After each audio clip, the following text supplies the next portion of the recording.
Cette chronique est une présentation de Quentin Cabinet Conseil, cabinet de services financiers.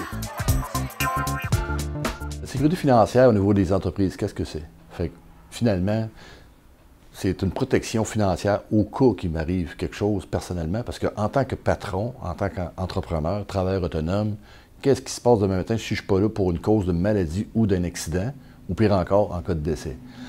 Donc, c'est sûr et certain qu'une entreprise, c'est viable un peu comme moi. C'est une personne morale. Il faut qu'elle puisse survivre à mes petites bad luck qui peuvent arriver dans la vie, et surtout les grosses. Donc, premièrement, oui, c'est beau de se faire des plans, c'est beau d'avoir une mission, une vision. Pour y arriver, évidemment qu'on a peut-être besoin de se faire à côté, de se faire mentorer par des professionnels. Donc, c'est qui ces professionnels-là qu'on a besoin? Bien, plus souvent qu'autrement, ça va être le comptable, peut-être quelqu'un en droit comme un notaire, un avocat, certainement, probablement un banquier, un prêteur. Et ces genres de personnes-là peuvent nous aider justement à mieux nous planifier et à mieux voir c'est quoi notre avenir là-dedans.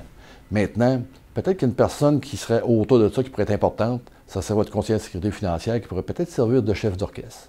Fait que ce personnage-là peut très bien connaître, avoir des gens à vous présenter qui peuvent vous aider justement là-dedans. Et qu'est-ce qu'il va faire en plus? Bien, c'est peut-être vous aider justement à la survie de votre entreprise. De quelle façon? Bien, premièrement, en vous rencontrant, en vous connaissant, en vous posant des questions, il va être capable de cibler ça va être quoi vos premiers besoins.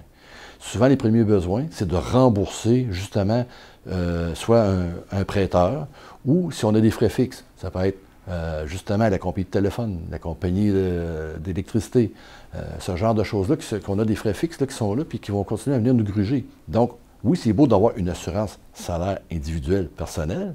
Ça vient m'aider à manger à tous les jours. Ça vient payer mes besoins personnels, ça le dit. Mais avoir une assurance frais généraux d'entreprise, ça va venir payer tous ces genres de frais-là. Et payer aussi même mon comptable. Donc, ça devient super important. Puis en même temps, avec notre notaire ou notre avocat, de regarder peut-être d'avoir un mandat d'inaptitude. Parce que si je suis inapte, qui va s'occuper de mes affaires? J'ai-tu pensé à nommer quelqu'un? J'ai-tu laissé des écrits en quelque part dans ce sens-là? Donc, de mandater quelqu'un, d'avoir quelqu'un qui va pouvoir venir peut-être s'occuper de ma business, puis quelqu'un qui va pouvoir s'en occuper au niveau personnel. Ça peut être deux personnes complètement différentes. Justement, le notaire ou l'avocat va être capable de vous conseiller dans ce sens-là. Et en même temps, peut-être faire signer des procurations qui vont donner le droit des gens de faire des chèques. Parce que c'est pas tout de recevoir de l'argent. Même si on a les meilleures assurances au monde, si on n'est plus capable de faire de chèques, on n'est pas plus avancé, nos fournisseurs vont se décourager. Donc ça serait la base pour la survie de l'entreprise, d'avoir des personnes de confiance autour de nous, puis d'établir un bon plan de relève qui va être au niveau de la finance avec un planificateur financier ou avec un conseiller en sécurité financière. Si jamais vous voulez me joindre, bien, vous avez différentes façons de nous joindre, soit par le téléphone au 1-800-463-7360, ou on a notre site Internet, les services financiers des travailleurs autonomes. On a Quentin Cabinet Conseil aussi, parce qu'on fait affaire avec plusieurs conseillers à travers la province, donc on pourra toujours vous référer à quelqu'un d'autre si nous sommes indisponibles.